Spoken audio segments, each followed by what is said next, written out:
Hello DJ वाले भाई थोड़ा आवाज बढ़ाइएगा। हर साल की होली की तरह इस साल भी होली में महाकाल ग्रुप का ट्रॉली निकलने वाला है, तो उठाइए दोनों हाथ और जोर से बोलिए अब की के होली में, अब की के होली में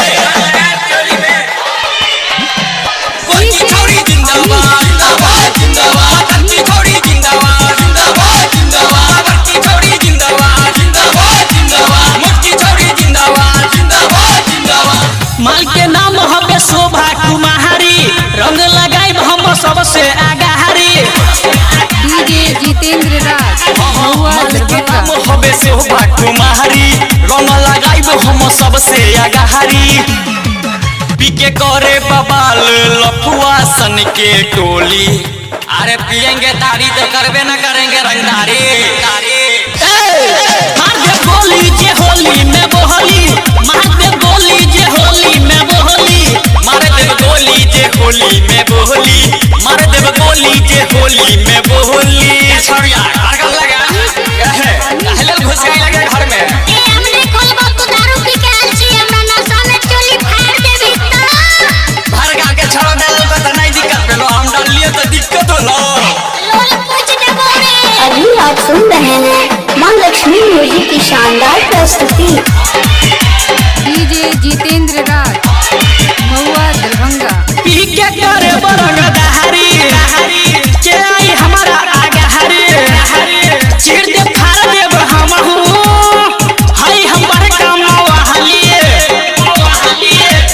पीके करे रंगदारी, के आई हमरा या गहरी, चिर देव फाड़ देव हम हई हमर काम वाली।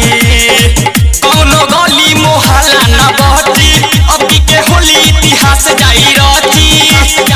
सिंह टोली में रंगनी चलो अब माल के टोली, मारेंगे कम और दौड़ाएंगे ज्यादा।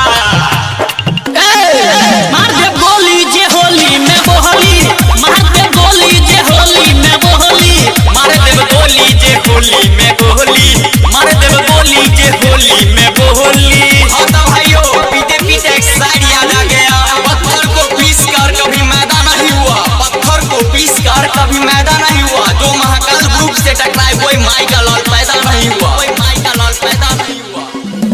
राइटर राहुल के बोला हवा, रवि के साथे न चाहवा, छोट मोट बाटे जेला फरा, चंदू की संससल कहवा, रहमान जी यादव के बोला हवा, हम सब के साथे न चाहवा, छोट मोट बाटे जेला फरा, अंकुश से जाके सलो कहवा। सोनू कुंदन और रवि बिहारी, सिकंदर यादव के चले रंगदारी, के तारी दारू सब कोई डीजे पडोली।